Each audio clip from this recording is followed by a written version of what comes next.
제 소개가 좀 웃기지만 이렇게밖에 제 소개를 할 수가 없다는 제 자신이 좀 바보 같기도 하고 부끄럽기도 하지만 적당한 단어가 생각나질 않네요. 사실 제가 요즘 많이 외롭고 힘이 듭니다. 나이 60이 넘어서 무슨 외로움이냐고 말씀하시는 분들도 있으시겠지만 60이든 80이든 인간이라는 존재는 혼자 살고 있으면 어쩔 수 없이 외로움을 느끼는 것 같네요. 이건 자식도 채워줄 수 없고 손주도 채워줄 수 없고 정말 오로지 이성의 부분으로만 채워질 수 있는 강국한 외로움인 것 같습니다.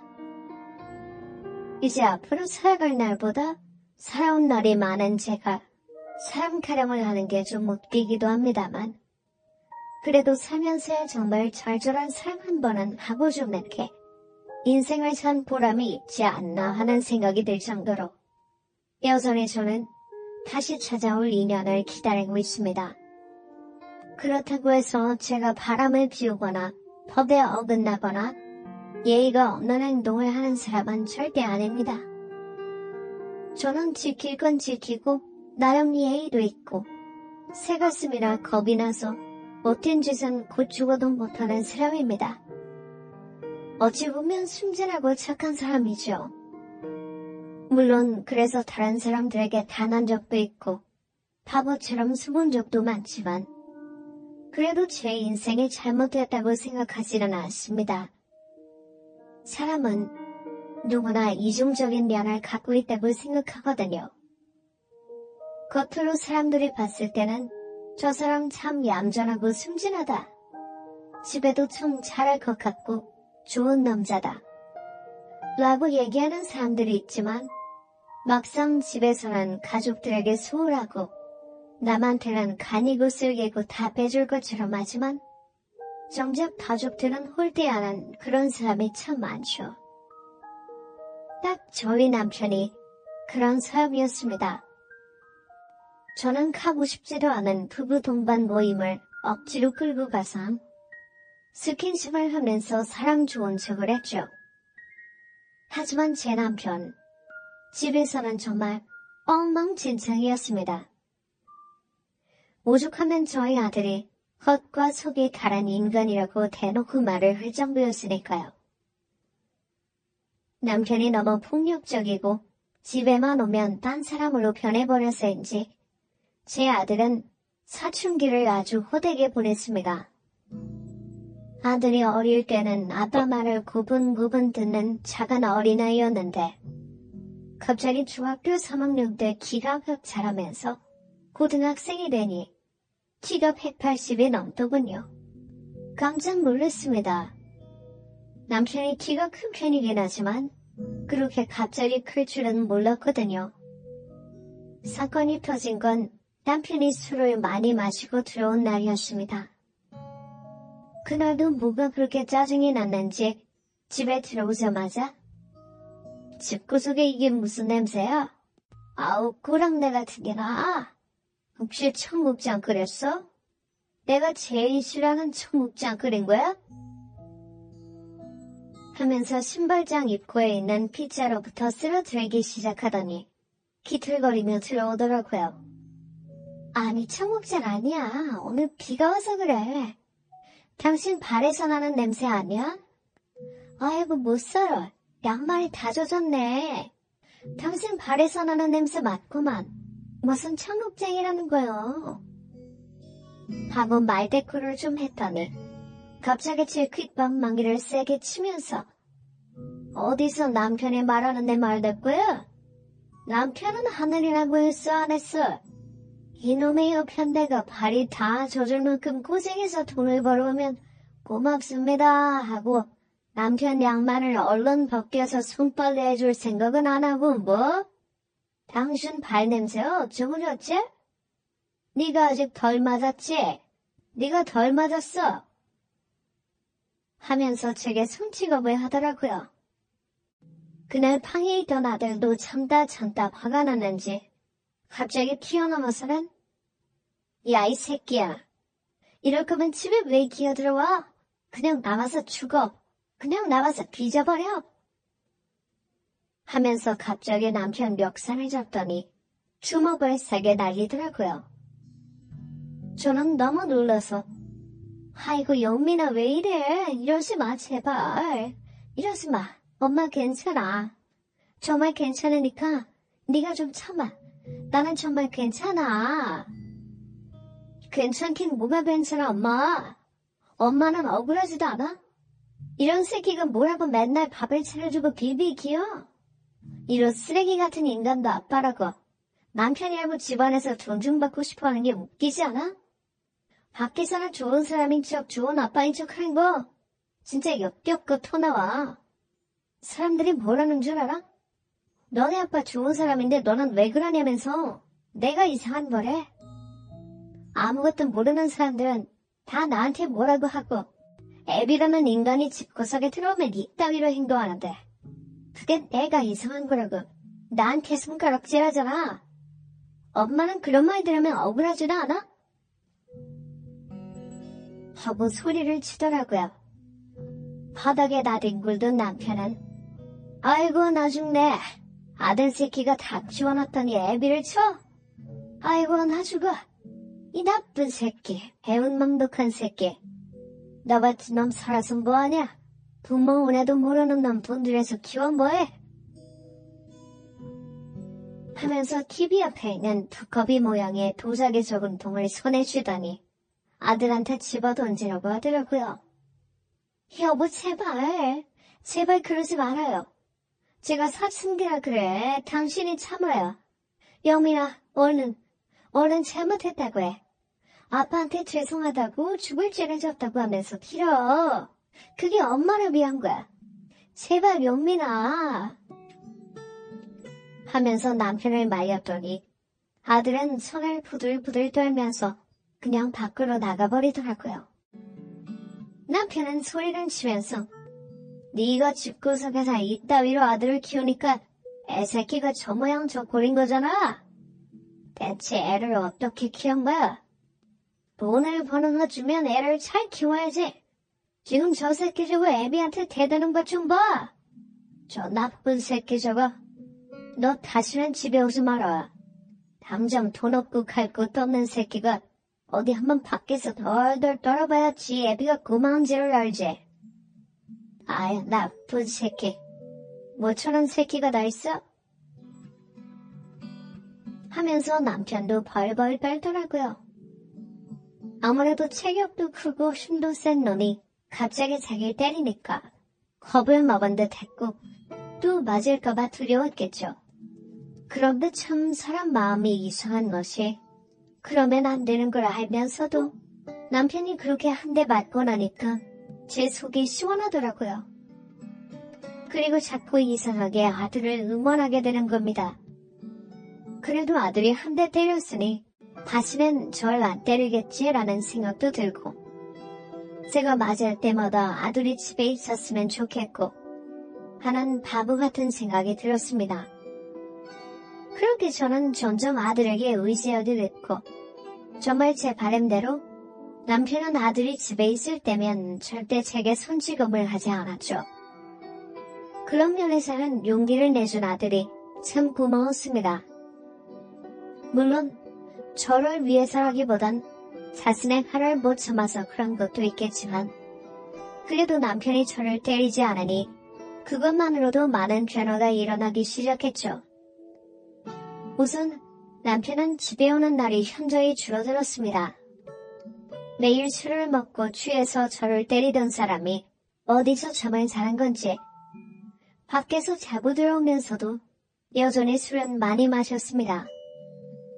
그리고 아들은 공부를 시작했습니다. 평생 펜자루로 부는 손에 대지도 않던 놈이 그날 그 사건 이후로는 엄마, 나 돈 좀 줘. 독서실 좀 다니라고. 하면서 공부를 하기 시작하더라고요. 물론 최상위권까지는 아니지만 친구들이랑 어울려 놀던 놈이 친구도 싹 끊고 혼자 공부를 하니 그래도 중간까지는 올라오더라고요. 다행히도 고3 때 운이 좋게 수능시험을 좀 잘 봤고 서울의 중하위권 대학에 들어갈 수 있게 됐습니다. 그렇게 아들이 성인이 되면서 저는 지긋지긋한 가정폭력에서 벗어나 남편과 이혼을 할 수 있게 됐습니다. 알고 보니 그 사건 이후 남편에게는 여자가 생겼고 그 여자와 이미 동거까지 하고 있더라고요. 남편은 거진 한 달 만에 집에 들어와서는 일저희 엉맹이도 다 컸으니까 우리도 서류상으로 정리하자. 당신도 내가 이 정도로 집에 안 들어오는 거면 대충은 알 거 아니야? 나 이미 다른 사람이랑 살림도 차렸고 위자료라고 줄 돈은 없으니 소송 이런 건 할 생각도 하지 마. 그냥 깔끔하게 정리하자고. 솔직히 우리가 무슨 정이 있고 무슨 마음이 남아서 소송을 하고 어쩌고 난리 부르스를 추겠어. 그냥 정리해. 하면서 합의 이혼을 하자고 하더라고요. 솔직히 남편 말이 틀린 건 없었습니다. 남편이 바람이 났다고 하지만 속상하거나 서럽거나 억울한 감정은 하나도 느껴지지 않았고 차라리 잘 됐다는 생각이 들더라고요. 제가 이혼하자고 얘기할 자신은 없으니 얼른 이혼이나 하자고 했으면 좋겠다. 차라리 나도 다른 사람 만나서 새 인생이나 시작하게. 모든 게 다 정리됐으면 좋겠다. 라는 생각이 들었죠. 그렇게 저는 결혼 20년 만에 남편과 이혼을 하게 됐습니다. 주변에선 합의 이혼한 저를 보고 아이고 바보야 바보. 그래도 간통죄라도 처먹여야지. 그걸 그렇게 합의해서 봐줘? 아이고 내 속이야. 그렇게 되면 그 연놈한테 못해도 몇천? 아니 억 단위의 돈도 받을 수 있다던데 그걸 그렇게 보내면 어떡해? 하여간 물러터져서는 그런 식으로 하면 돈이고 나발이고 아무것도 못 받아. 당장 전화해서 돈이라도 달라 그래. 자식 키울 돈이라도 받아야 할 거 아니야? 하면서 저를 답답하게 봤죠. 됐어. 자식 키우는데 이미 돈은 다 썼어. 우리 아들 알바도 시작했고 대학 들어가는 돈도 자기가 벌고 있어. 뭐 학생들이 받는 대출 받는다는데 자기 등록금은 자기가 낸다고 나보고 걱정하지 말래. 난 그냥 지금이 좋아. 마음도 편하고 남편 때문에 벌벌 떨 일도 없고. 오히려 남편이랑 바람난 그 여자가 불쌍하지? 잘 알잖아. 그 사람 술 먹으면 바로 눈 돌아가는 거. 분명 그 벌은 못 고칠 거야. 절대 못 고쳐. 그렇고 말고. 하면서 세상 모든 걸 다 잃은 사람처럼 얘기하곤 했습니다. 근데 그렇게 포기를 하고 나니까 정말 마음이 편해지더라고요. 저라고 왜 그 성당에를 깜빵에 안 집어넣고 싶겠습니까? 근데 그냥 평생 저를 괴롭히던 남편과 이혼하고 그냥 아들이 대학도 나오고 좋은데 취직해서 돈이나 벌고 결혼이나 하고 손주나 보고 기회가 된다면 저도 연애를 하고 사는 것이 저한테는 훨씬 마음이 편할 것 같더라고요. 지긋지긋한 이혼 과정도 너무 싫었고 꼴보기 싫은 남편 얼굴을 계속 봐야 하는 것도 너무 힘들었고 합의 이혼이 그냥 저에게는 가장 마음 편한 것 같았습니다. 그렇게 모든 걸 포기하고 남편과 이혼하고 나니 그때부터 일이 술술 풀리기 시작했습니다. 제가 일하던 공장에서는 20년 동안 일개 직원이던 저를 파트장으로 승진시켜줬고 아들은 과에서 수석 졸업을 해서 바로 취업을 할 수 있게 됐습니다. 그동안 열심히 공부하고 노력한 게 정말 헛되지 않았는지 우리나라에서 들어가기 힘들다는 대기업에 들어갔죠. 합격 전화를 받은 그날 아들과 코가 삐뚤어지게 술을 마셨고 정말 밤새도록 못다한 얘기를 나눴던 기억이 납니다. 그렇게 아들은 꽤 괜찮은 직장에 취직을 하게 됐고 꼬박꼬박 월급을 받아왔습니다. 그리고 첫 월급은 그날 봉투를 내밀면서 엄마, 이거 많이는 아니고 그냥 내가 다달이 조금씩 드릴게요. 부담 갖지 말고 갖고 계세요. 라고 하더군요. 저는 그때 눈물이 울컥 났습니다. 아이고, 내가 이걸 어떻게 받아. 다른 사람도 아니고 네가 고생해서 번 돈을 내가 어떻게 받아. 됐어. 네가 저금을 하던지 뭐 먹고 싶은 걸 사 먹던지 너 하고 싶은 대로 해. 엄마는 돈 필요 없어. 엄마도 일하잖아. 아직 젊고 용돈 받을 나이 아니야. 하면서 봉투를 다시 돌려줬더니 에이 엄마 서운하게 왜 이래. 내가 정부를 갚진 못하겠지만 그냥 그동안 나 키워주신 값이라고 생각하고 받아두세요. 이번에도 거절하시면 진짜 나 너무 서운해. 많이 안 넣었어. 진짜 조금이야. 매달 이 정도씩은 드릴 수 있으니까 부담 갖지 말고 받아. 하면서 제게 밀더라고요. 봉투 안에 들어있던 금액은 30만원, 300만원, 아니 3천만원보다도 훨씬 큰 금액처럼 느껴졌습니다. 저는 그 돈을 받아 통장에 매달 넣어놓고 아들이 장가가면 줘야겠다 라는 생각으로 저도 열심히 돈을 모았습니다. 그렇게 저희 아들은 20대 후반이 되고 하루는 제게 여자친구가 생겼다면서 결혼하고 싶다고 인사를 오겠다 하더라고요. 그렇게 처음으로 예비 며느리를 만나게 되는 자리가 생겼습니다. 어머니 안녕하세요. 저 최민주라고 합니다. 오빠랑 일하다가 만나게 되었어요. 나이는 5살 어리고 고향은... 하면서 자기소개를 하더라고요. 저도 모르게 웃음이 났고 아들 역시 뭐 그런 얘기까지 다 하고 그래. 됐어. 밥이나 먹어? 하면서 귀엽다는 듯 쳐다보는데 손남 손녀가 따로 없더라고요. 예비 며느리는 아들이 일하는 회사의 하청업체 직원이었어요. 업무적으로 교류가 있다 보니 자주 마주치게 되었고 그러면서 자연스레 서로 호감을 느껴 만나게 되었다고 해요. 요새 젊은 여자애들은 우리 때랑은 달리 시어머니 앞에서도 할 말 다 하고 고개 빳빳이 들고 다닌다고 하던데 예비 며느리는 참 수려분하고 착한 게 눈에 보이더라고요.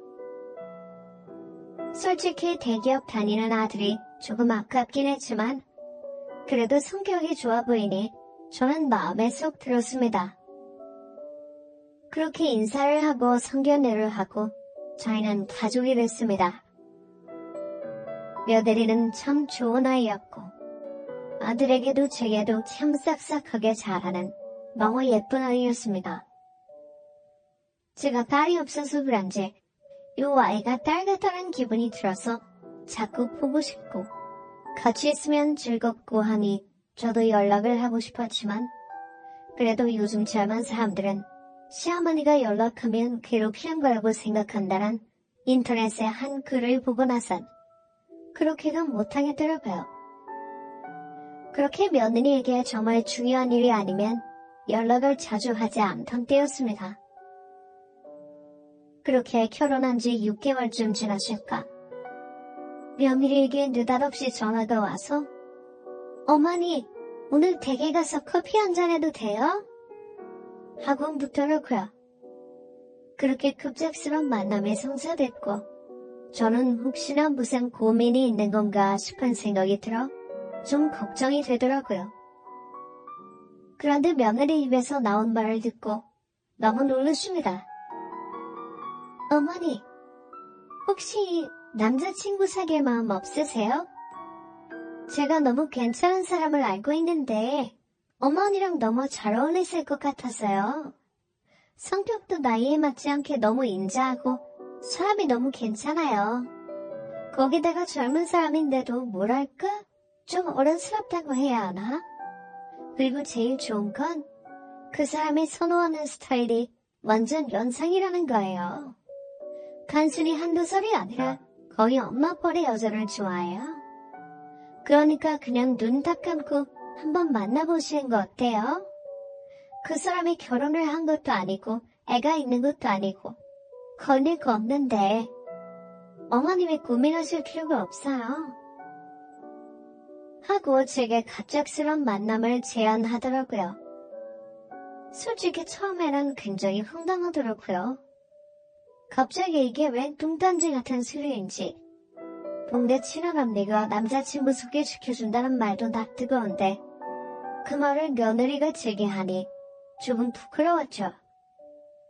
게다가 제 또래도 아니고 저보다 어린 남자라고 하니 부담이 되기도 해서 아이고 됐다. 내가 나이 먹은 무슨 겠어? 남사스럽다 남사스러워. 하고 거절하고 집으로 돌아왔지만 솔직히 마음속으로는 조금 궁금하긴 하더라고요. 저도 혼자가 된 지 10년이 넘어가고 아직 나이도 젊은데 한 번쯤은 저도 새로운 사랑을 해보고 싶고 좋은 인연이 닿으면 제2의 인생을 시작해보고 싶은 마음도 있었거든요. 그래서 갈팡질팡 하던데 또다시 며느리에게 연락이 와서 그러지 말고 한번 만나기만 해보라면서 계속 졸라대더라고요. 그래서 하는 수 없이 저도 못 이기는 척 그 사람을 소개받기로 했습니다. 그렇게 2주 정도 시간이 흘렀고 누군가 제게 휴대폰으로 문자를 하나 보냈더라고요. 안녕하세요. 민주씨 소개로 연락드린 한상철이라고 합니다. 라는 문자였습니다. 오랜만에 남자에게 그런 문자를 받으니 좀 설레더라고요. 처음에는 문자를 보내다가 제가 너무 속도도 느리고 서툴다 보니 자연스레 전화통화를 하게 되었어요. 목소리가 남자답게 굉장히 중저음 톤이더라고요. 게다가 또랑또랑 총기가 느껴지는 게 젊은 사람 느낌이 나더라고요. 그때는 저보다 연하니까 그런가 보다 하고 별 대수롭지 않게 생각했죠. 그렇게 전화통화를 하면서 약속 장소를 잡고 처음으로 그 사람을 만나러 나갔습니다. 그런데 아무리 둘러봐도 저를 기다리는 것처럼 보이는 남자가 없더라고요. 그런데 저 멀리서 멀끔한 정장 차림으로 제게 터벅터벅 걸어오는 한 청년 한 명을 마주하게 됐죠. 설마 우리 며느리 민주 라며 말을 더듬었더니 그 사람이 웃으며 맞아요. 저 민주씨 소개로 나온 사람이에요. 하면서 웃는 남자를 보니 정말 기가 막혔습니다. 목소리는 확실히 전화통화할 때 들은 그 목소리가 맞긴 한데 너무 어린 남자더라고요. 일단 그래도 이렇게 만난 김에 어디 가서 이야기는 해야 될 것 같아서 카페로 갔죠. 제가 낯선 사람이랑 밥 먹는 게 불편하다고 얘기했더니 가볍게 커피나 한잔 하자면서 꽤 유명한 호텔 커피숍으로 저를 초대했고 그곳에서 커피를 마시며 얘기를 나눈 그 사람은 거짓말이 아니라 제 아들뻘쯤 되는 남자더라고요.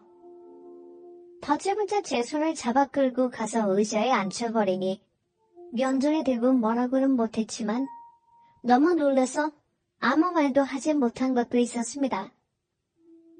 그 남자는 웃으면서 실제로 보니 사진보다 훨씬 젊어 보이시는데요. 너무 미인이세요? 하며 제게 말도 안 되는 소리를 하더라고요.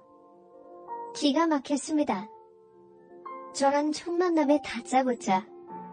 근데 미안한데 몇 살이에요? 아니 우리 아들뻘 같아서 그래. 이건 아니지. 나는 어리다길래 한두 살 어린 줄 알았는데 이건 아니야. 하고 물었더니 무려 저보다 25살이나 어리더라고요. 심지어 제 아들보다도 어린 남자였습니다. 정말 무슨 말을 해야 할지 몰라서 물만 벌컥벌컥 마셨던 기억이 나네요. 자리에서 바로 일어나려다가 그래도 예의가 있어서 말을 몇 마디 나누고 그렇게 몇 시간 떠들다가 집으로 돌아왔는데 저도 미친 것이 자꾸만 그 사람이 생각나더라고요. 며느리 말대로 참 어른스럽고 아는 것도 많아 보이고 푸근한 인성을 가진 사람이었습니다. 솔직히 삐쩍 마르고 키도 작은 남자였다면 저도 안 만났을 거예요. 하지만 키도 크고 덩치도 있다 보니 나이가 어림에도 불구하고 남성미가 느껴지더라고요. 그러니 그 사람이 지속된 문자와 전화를 차마 거부할 수 없었고, 그렇게 저는 이틀 뒤 그 사람을 또 만났습니다.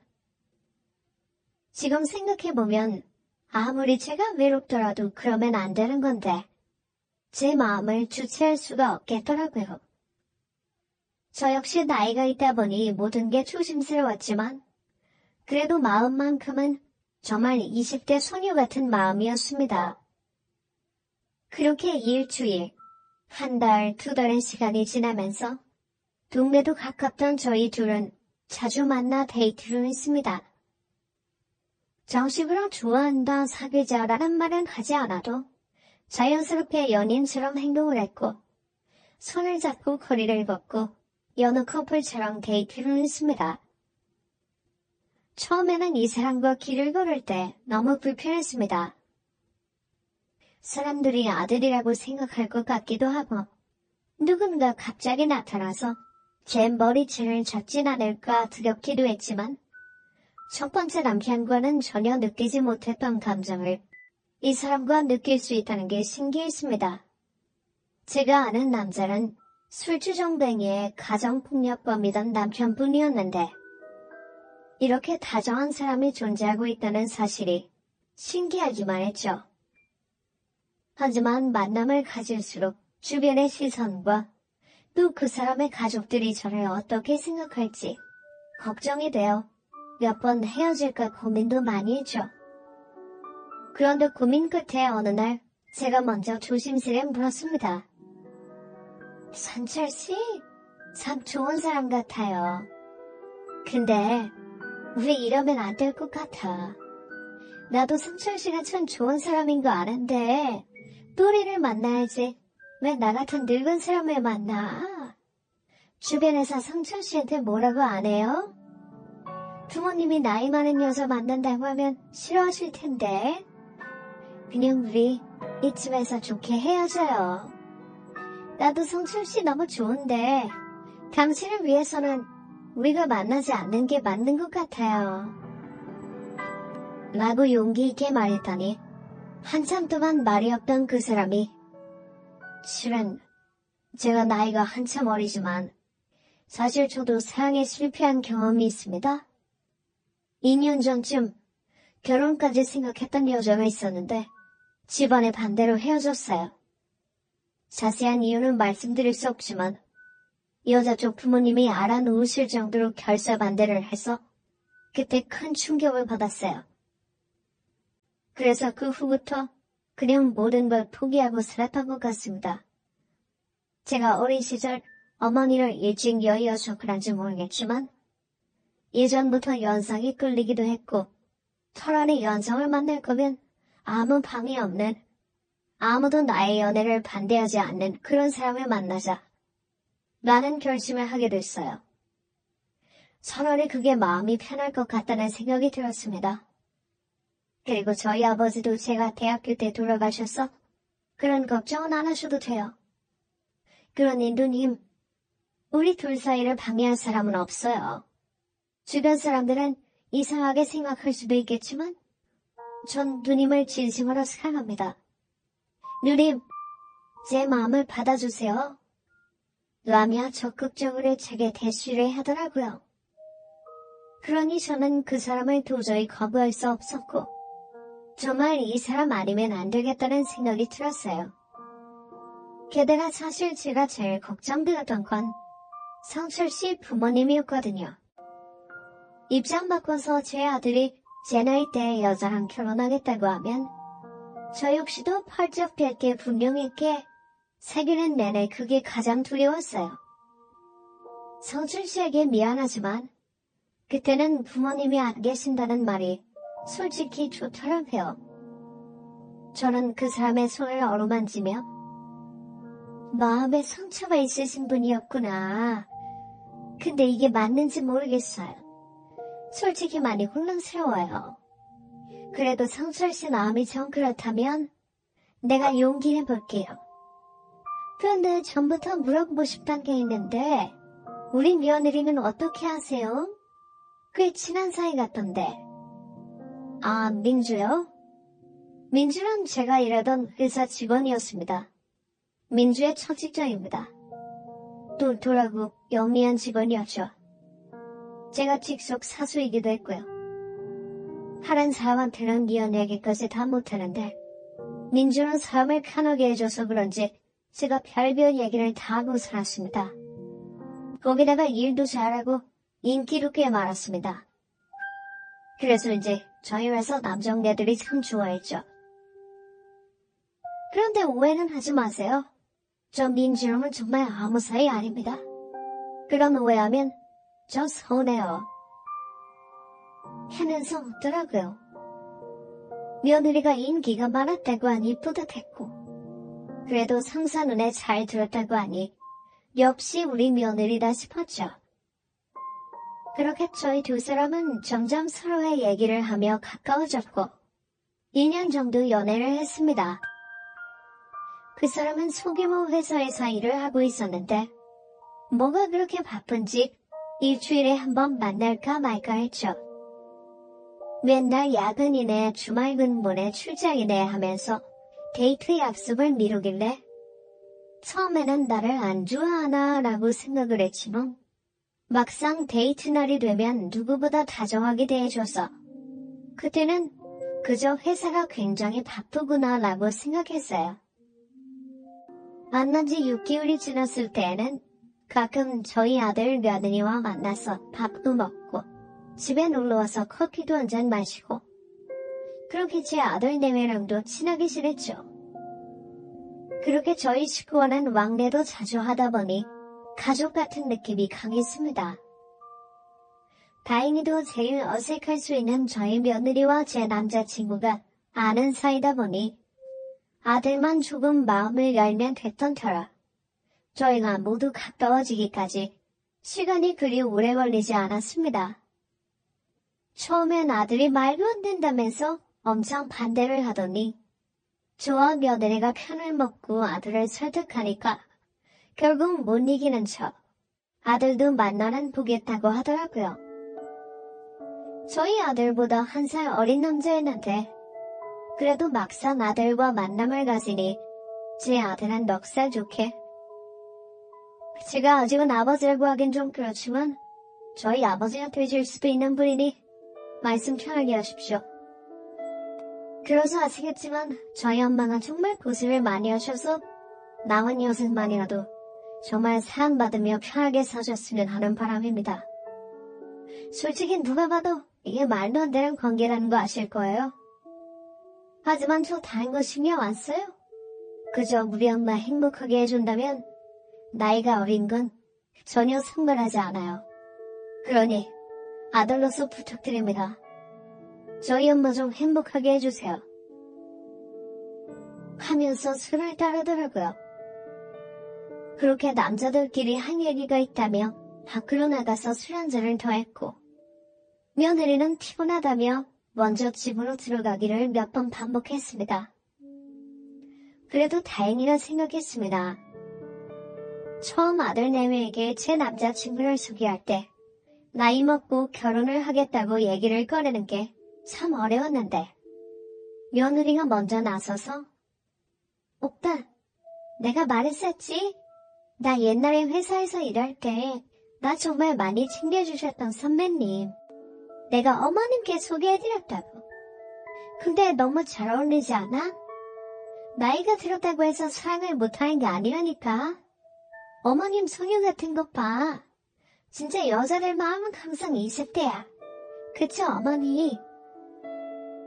하면서 먼저 분위기를 잡아주니 너무 고마웠습니다. 그렇게 저희 두 사람은 가족들끼리만 모여 간소하게 결혼식을 올리기로 했습니다.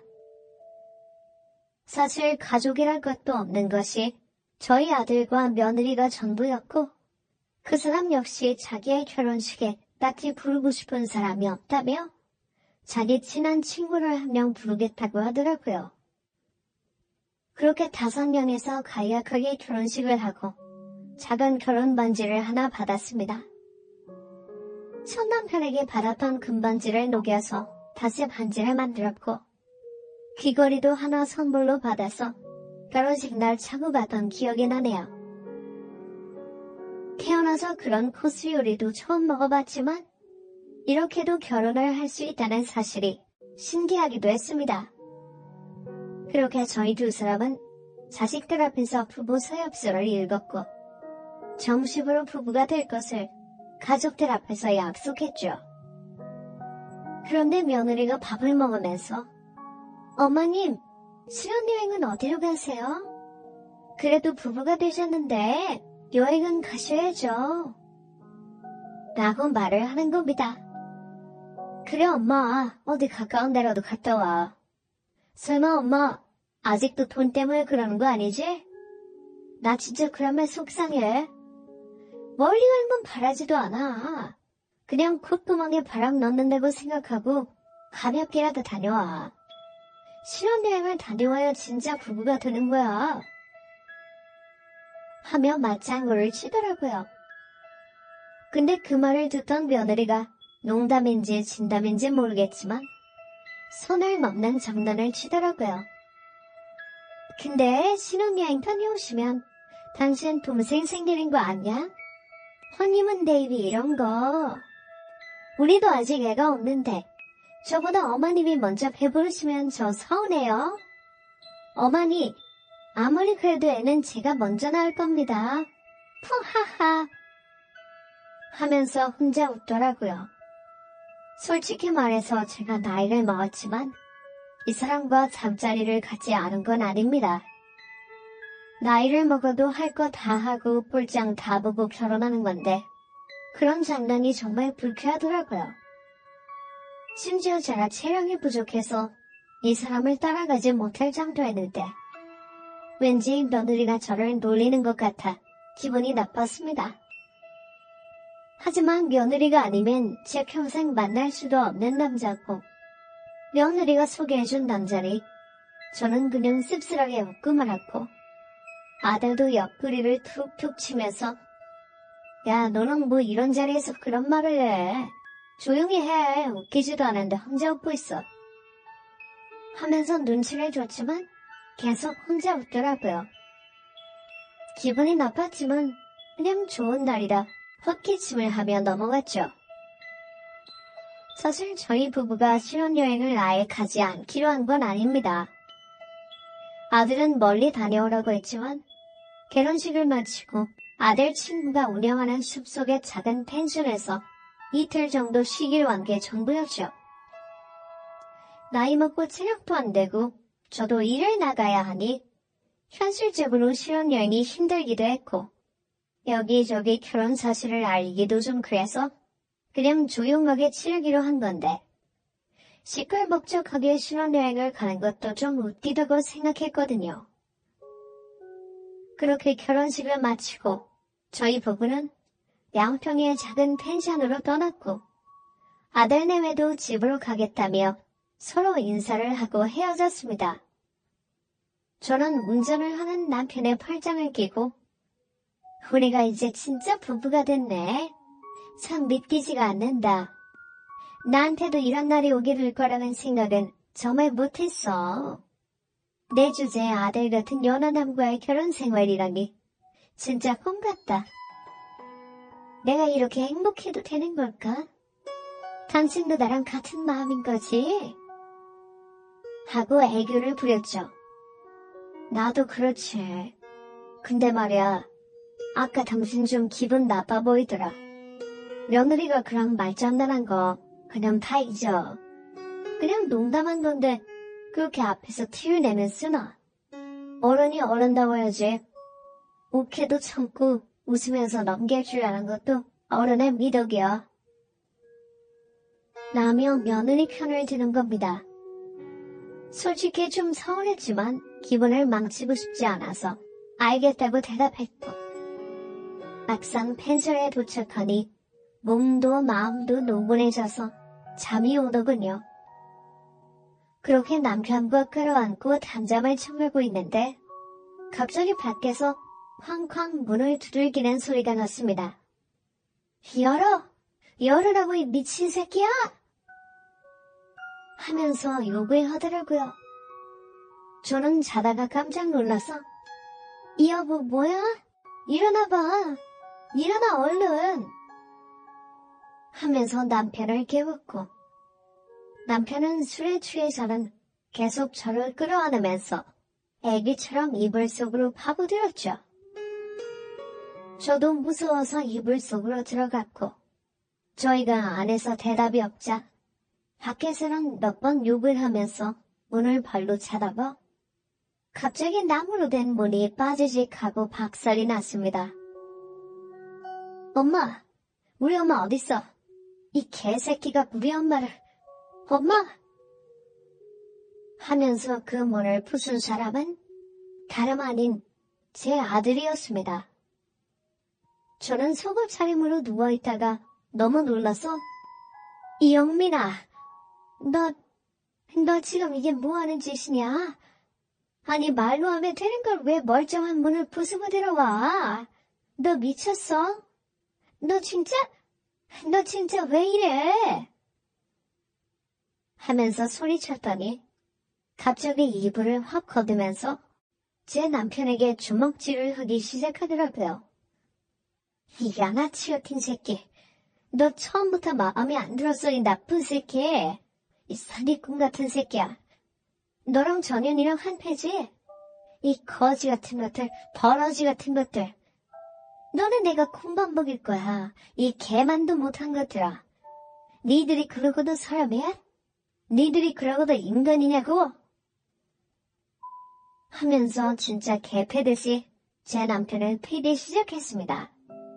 남편은 단 한 번의 저항도 없이 계속 제 아들이 때리는 대로 맞고 있고 20분쯤 지났을까 허겁지겁 저희 펜션으로 들어온 며느리가 왜 이래 진짜 오해라고 했잖아. 그런 거 아니라고. 하면서 제 아들을 말리더라고요. 아들의 말을 듣지도 않았고 아들이 제게 아무 말도 하지 않았지만 며느리의 단 한마디로 저는 이 상황이 어떤 상황인지 짐작할 수 있었습니다. 하지만 저도 나름의 확신이 있었습니다. 연애 때부터 제 남편의 휴대폰을 매번 확인하고 며느리와는 정말 아무 사이도 아니라고 그저 회사 후배일 뿐이라는 걸 몇 번이나 확인했었고 저 역시 그 말을 확고하게 믿었는데 제 아들이 저렇게까지 눈이 뒤집어져서 남편을 개패듯 패는 걸 보면 제가 단단히 콩깍지가 씌어 있었구나 하는 생각이 들더라고요. 저는 주섬주섬 옷을 입고 아들을 말렸습니다. 그만해 영민아. 엄마 괜찮아. 이러다가 너 사람 죽인다. 진짜 제발 그만해. 엄마가 알아서 할게. 제발 그만해. 하면서 아들을 말렸지만 저는 이내 내쳐졌고 바닥에 나뒹굴었습니다. 순식간에 펜션은 난장판이 됐습니다. 아들은 바닥에 대굴대굴 부르는 저를 보더니 정신이 들었는지 엄마, 이 둥년놈이 어떤 인간들인지 알아? 우리를 감쪽같이 속이고 지들끼리 사람놀이하던 놈들이야. 저 새끼가 전현이랑 아무 사이 아니라고 하지? 그거 다 거짓말이 엄마. 내가 다 증거 찾았어. 전현 핸드폰을 하면서 손을 벌벌 떨며 휴대폰을 내미는데 두 사람의 침대 위에서 찍은 동영상이 하나 있더라고요. 정말 끔찍한 장면이었습니다. 제 두 눈으로도 직접 보고도 믿을 수 없는 장면이었죠. 너무나 적나라했고 누가 봐도 연인 사이 같은 모습이었습니다. 심지어 3개월도 채 되지 않은 최신 동영상이었죠. 저는 온몸을 부들부들 떨다가 바닥에 주저앉았고 아들은 펑펑 울면서 엄마, 전원이 나도 속이고 엄마도 속인 거야. 우리가 대체 뭘 그렇게 잘못했다고. 우리가 가진 게 뭐가 있다고. 지들이 편하게 바람 좀 피겠다고 우리 두 사람을 이용한 거야. 엄마, 저것들 용서하지 마. 우리가 어떻게든 깜빡이 집어넣자. 나도 저 영상 발견하고 진짜 손이 떨려서 여기까지 어떻게 운전하고 왔는지 모르겠어. 나 지금 바로 경찰서 갈 거야. 저것들 다 콩밥 먹일 거야. 하면서 저를 데리고 나왔습니다. 저는 아들 차를 타고 오는 동안 아무 말도 하지 못했습니다. 솔직히 처음엔 제 남편, 아니 그 사람을 의심하기도 했지만 시간이 흐를수록 제게 하는 말과 행동을 보고 전 정말 진심이라고 느꼈습니다. 오랜만에 찾아온 사랑에 가슴이 설레기도 했고 바보처럼 차라리 모든 게 거짓말이었으면 좋겠다는 생각이 들었습니다. 하지만 제 아들은 이 모든 걸 참을 수 없다면서 저 대신 법원을 뛰어다니며 며느리와 이혼을 진행했고 모든 증거를 수집해서 소송을 시작했습니다. 소송 기간만 거의 1년이 걸렸던 것 같습니다. 워낙 증거도 철저하게 삭제하다 보니 주변 사람들을 일일이 만나서 두 사람의 열애 사실을 확인하는 데까지도 시간이 오래 걸리기도 했고 자백을 받아내기까지도 정말 시간이 오래 걸렸거든요. 저는 아들이 바쁘게 움직이는 동안 가만히 틀어박혀서 바보처럼 울기만 했습니다. 참 한심하죠. 아들은 어떻게든 저것들 콩밥을 먹이겠다고 뛰어다니는데 애미라는 년은 방구석에 처박혀 사랑 타령이나 하고 있으니 참 지금도 그때를 생각하면 아들 앞에서 고개를 들 수가 없습니다. 하지만 아들의 피나는 노력 덕에 이혼도 잘 이루어졌고 소송까지 해서 위자료까지 받아내고 며느리와 제 남편, 아니 나쁜 그 인간은 벌금의 집행유예를 선고받았습니다. 한 집안을 쑥대밭으로 만들었는데 고작 벌금의 집행유예라니. 아들이 재판이 끝나고 나서 억울하다면서 펑펑 울었던 게 기억에 나네요. 나중에 들은 이야기인데 며느리 집안에서 제 남편과의 결혼을 반대했다고 하더라고요. 그 이유가 둘이 성이 같은 동성동본인데다 따지고 보면 거의 먼 친척 관계라서 절대 이루어질 수 없는 관계였죠. 그래서 하는 수 없이 며느리는 조건 괜찮은 제 아들과 결혼하기로 마음먹었고 그럼에도 불구하고 제 남편과의 관계를 정리하지 못했었죠. 신혼생활 내내 철저하게 바람의 증거를 숨겼지만 꼬리가 길면 잡히기 마련이잖아요. 언제 한번 제 아들에게 누가 봐도 오해할 만한 상황이 연출돼서 나이 많은 여자 좋아한다고 되도 않는 거짓말을 한 거였죠. 그래서 저한테 소개시켜준 이유도 그 상황을 벗어나기 위해서 임시 방편으로 말한 건데 실제로 우리 둘이 만날 줄은 몰랐다고 해요. 제 남편은 자기를 버리고 다른 남자와 결혼한 며느리에게 한편으로는 복수를 하고 싶고 또 다른 한편으로는 그렇게나도 해서 같이 있고 싶어서 저를 중간에 두고 이용을 한 거였어요. 그러고 보니 결혼하기 전부터 이상하긴 했어요. 제가 데이트하고 들어오면 집요할 정도로 며느리가 어디 갔는지 뭘 먹었는지 무슨 이야기를 했는지 묻더라고요. 그때는 그저 시어머니가 연애하는 게 신기하고 궁금해서 물어보는구나 라고 생각했는데 지금 돌이켜보면 자기 남자랑 만나고 온 제가 질투나서 저를 추궁한 거였죠. 조금 머리로는 그 두 사람에게 이용당하고 농락당했다는 걸 알지만 가슴은 전혀 그렇지 못한 것 같아요. 솔직히 아들 때문에 눈치 보여서 남편이랑 그 일 이후 연락은 한 적 없지만 가끔 혼자 잠자리에 들면 생각이 납니다. 저도 제가 한심한 거 알지만 그래도 그리운 건 어쩔 수 없네요. 다행히 제 아들은 젊어서 그런지 이혼의 아픔에서 금방 벗어나더라고요. 처음에는 크게 충격을 받았는지 소주 없이는 하루도 못 사는 것 같더니 지금은 훌훌 털고 다시 좋은 사람 만나서 이번 코로나 끝나면 재혼할 계획인가 봐요. 물론 며느리 둘 아이도 제 아들의 이런 습사정을 다 알고 있고요. 반면 저는 그 뒤로 아직까지 혼자 있고요. 솔직히 아들이 결혼하면 또다시 나가서 독립할 건데 그러면 저는 예전처럼 홀로 이 집에 남겨진다는 사실이 두렵기만 하네요.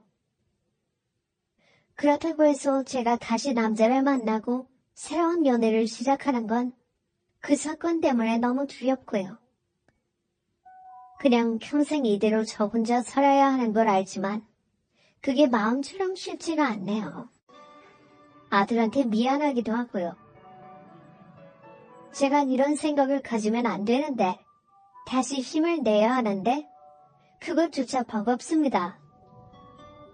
아들을 위해서라도 제가 다시 정상적인 사고로 지난 추억을 그리워하지 않고 제 인생을 제대로 살아갈 수 있도록 제게 쓴소리라도 한마디씩 해주시면 감사하겠습니다. 그럼 저도 그 말을 새겨듣고 열심히 살아보겠습니다. 긴 사연 들어주셔서 감사합니다.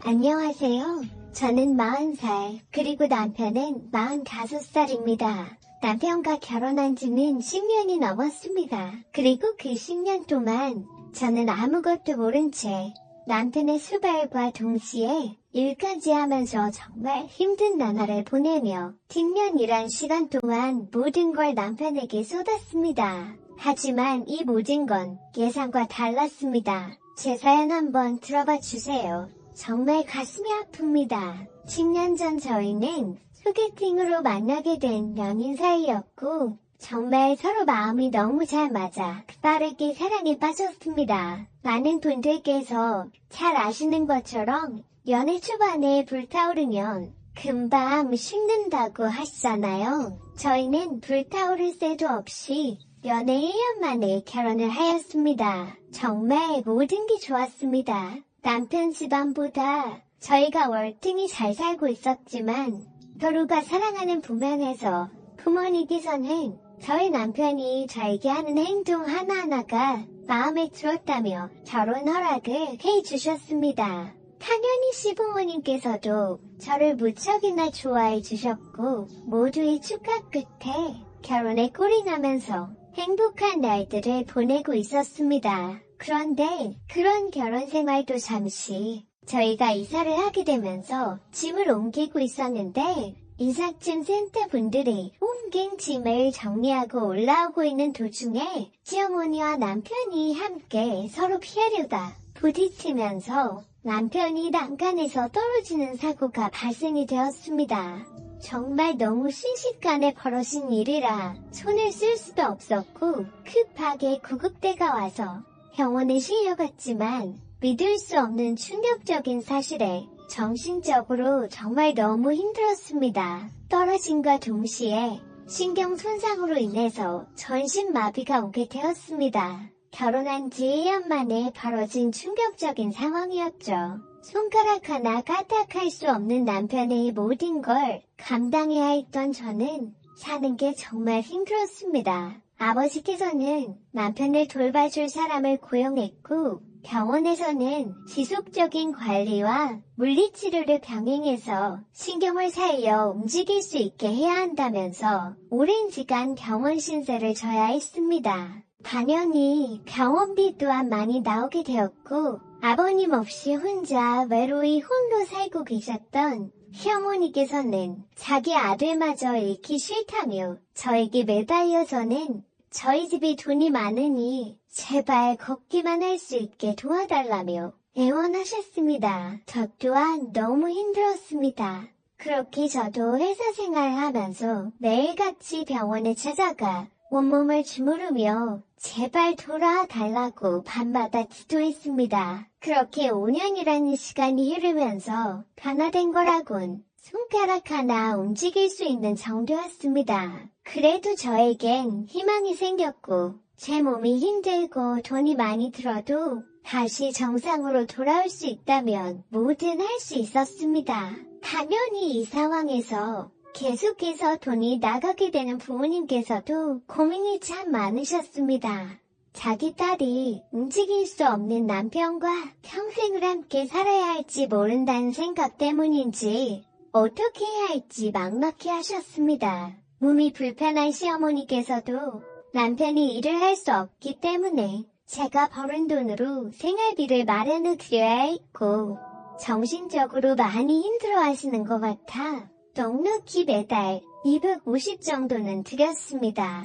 당연히 혼자 살고 계시는데 이 정도면 충분한 금액이라고 생각했습니다. 처음에는 정말 고맙다면서 너무 많이 주는 거 아니냐며 모든 걸 감사하게 생각하셨습니다. 이번 달 20일이죠? 다음 달 20일까지 쓰실 생활비예요. 저도 요즘에 많이 힘들지만 그래도 어머님께서도 많이 힘드실 테니 지인분들과 여행도 좀 다녀오시고 맛있는 것도 많이 사드시고 그러세요. 더 많이 드리지 못해 죄송해요. 그래 고맙다. 우리 아들이 저렇게만 되지 않았더라면 너도 이런 고생하지 않았을 텐데 미안하구나. 그런데 말이야 혹시 50만 원만 더 올려줄 수 있니? 요즘에 시애미 친구들이 해외여행을 많이 다니는데 금전적으로 내가 많이 밀리더구나. 다른 친구들은 사고 싶은 거 다 사고 하는데 나는 우리 아들이 저렇게 되고 나니 사고 싶은 것도 살 수 없어서 정말 너무 힘들었다. 다음 달에 해외여행 간다는데 한 50 정도만 올려주면 나도 기 좀 펴고 살 수 있을 것 같은데 힘들겠지? 내가 너한테 이런 말까지 하고 미안하다. 내가 입방정을 떨었구나. 우리 아들만 저렇게 되지 않았다면 이런 말 안 해도 되는데. 그리곤 펑펑 눈물을 흘리시며 땅을 치시는데 제가 땅을 치고 울고 싶었습니다. 모든 상황이 정상적인 상황이 아니었습니다. 당연히 이 말이 부모님 귀에 들어갔고 무슨 그런 집안이 있냐며 모든 돈을 당장 다 끊어버리라고 했지만 저는 그렇게 할 수 없었습니다. 거기에 더해 남편을 보살펴주던 아줌마 두 분께서도 이제는 힘들다며 다른 사람 찾아보라며 하는 일에 비해 월급이 너무 적다면서 그만두려고 하시길래 월급도 더 올려드렸습니다. 점점 더 많은 요구를 바라는 아줌마들이야 아무래도 전신마비인 남편을 상대로 일을 하기 때문에 그 중에 모두 감수해야 했죠. 당연히 저도 퇴근함과 동시에 아줌마들 퇴근하시고 저 혼자 남편 수발 괴며 하루의 시간을 보냅니다. 이런 상황이 있어 정말 하루하루 지치게 되면서 눈물로 밤을 지새운 적도 한두 번이 아니었습니다. 저희 집 비밀번호를 알고 계신 시어머니께서도 제가 출근했을 때 집에 오셔서 남편 보살펴주며 같이 시간을 보내주기도 합니다. 모두 다 열심히 하는 거 알기 때문에 제가 보답을 해드릴 수 있는 게 돈밖에 없는 것 같아 하시는 일에 비례해 보답을 해드리려 노력을 많이 했습니다. 그래도 자주 아줌마들이 바뀌었지만 시어머니께서 소개해두신 분들은 몇 년 동안 함께 생활을 했기 때문에 더더욱 잡고 싶었습니다. 그렇게 10년이라는 시간이 흘렀습니다. 다행히 남편 또한 정말 좋아진 건 아니지만 손가락, 발가락, 그리고 약간씩 고개를 돌리는 정도까지는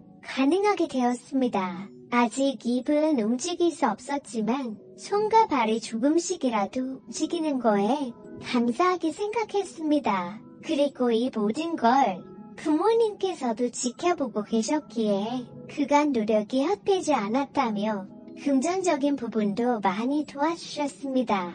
그렇게 하루하루 달라지고 있는 몸 상태를 보았고 매일같이 밤에 감사하다며 기도했습니다. 그리고 아침에 출근 준비하면서 일하시는 아줌마들 기다리고 있는데 남편 방에서 쿵 하는 소리가 들렸고 그 소리에 너무 놀라 문을 열고 들어가 보니 물통이 떨어져 있었습니다. 저는 침대 밑으로 들어간 물통을 꺼냈고 비스듬히 있어서 떨어졌나 보다 생각하며 일어났는데 고개를 움직여 저를 쳐다보고 있는 남편과 눈이 마주쳤습니다. 너무 놀라 남편의 손을 잡았고 남편은 눈물을 흘리고 있었습니다. 점점 몸이 좋아지고 있는 남편의 모습에 정말 놀랐습니다. 팔과 다리도 아주 천천히 움직일 수 있는 정도였고 그동안 혼자서도 움직이려고 노력을 하려고 했다는 의지가 보였습니다. 하지만 눈물을 흘리는 눈빛에는 슬픔이 보였고 저에게 무슨 말을 하려고 하는 게 보였습니다. 눈 하나 깜빡할 수 없을 정도였는데 힘들게 떨리는 손을 들어 무슨 말을 하려고 하는 것 같아 메모장에 낱말들에 모두 작성해 남편이 무슨 말을 하려고 하는지 가리키는 글자를 모두 적었습니다. 메모장에 적은 글 보곤 저는 너무 놀랐고 그동안 참고 있었던 남편이 너무 불쌍했습니다. 이 모든 건 시어머니와 아줌마들이 계획하고 꾸민 상황들이었습니다. 남편이 적은 한마디는 바로 엄마와 아줌마 모두 한패야 살려줘 였습니다. 메모장으로 받아 적은 한마디에 남편 손을 잡고 하염없이 울었습니다. 저는 모든 사실을 밝히고 싶어 조금만 참으라며 눈물을 흘리는 남편의 얼굴을 쓰다듬으며 손을 잡고 눈물을 흘렸습니다. 그리고 곧이어 일하는 아줌마들이 들어오는 소리가 들렸고 때마침 시어머니께서도 같이 들어오셨습니다. 저는 눈물을 훔치며 남편 방에서 나와 오늘 하루 고생해달라며 인사하고 나오려고 하는데 잠시 저희랑 이야기 좀 했으면 좋겠어요. 김이 할 말이 있는데 여기 좀 앉아보세요. 네? 무슨 일 때문에 그러시는 거죠? 지금 늦어서 빨리 나가봐야 하는데 용건만 간단히 이야기해주세요. 저희 아무래도 도저히 못하겠어요. 이제 진짜 그만해야 할 것 같아요. 너무 힘들어요. 뒷처리까지 하는 게 얼마나 힘든지 잘 아시잖아요. 언제 정상으로 돌아올지도 모르는데 의미 없이 계속해서 하루 종일 고생만 하고 있는 것 같아 도저히 안 되겠어요. 이번 달까지만 하고 그만둘 테니까 다른 사람들 찾아봐요. 제가 두 분 월급 올려드린 지 얼마 안 됐잖아요. 돈이 좀 모자라셔서 그러신 거면 돈을 좀 더 올려드릴게요. 제가 지금 하고 있는 프로젝트가 정말 중요한 거라 이번에 꼭 잘 마무리해야 하거든요. 얼마 정도 원하시는 거예요? 말해보세요. 지금 받는 돈의 2배는 주세요. 그래야 할 수 있을 것 같아요. 솔직히 전신마비인 사람 누가 케어해줘요? 다들 하루만 하고 그만둘 거예요? 잘 아시잖아요. 그 정도는 받아야 할 것 같네요. 2배요? 그럼 한 달에 한 분당 800씩 가져가시겠다는 소리잖아요. 정말 너무하신 거 아니에요? 월 400도 많은데 거기에 2배를 원하신다는 건 좀 받아들이기 힘들어요. 제가 이번 것만 잘 마무리되면 보너스도 드릴게요. 부탁드려요. 아우, 됐어요. 안 하면 그만이죠. 다른 분들 데려다 400 주고 일 한번 시켜보세요. 이건 돈 문제가 아니라고요. 그리고 나가시려고 하시는 거 일단 알았다고 하고 붙잡았습니다.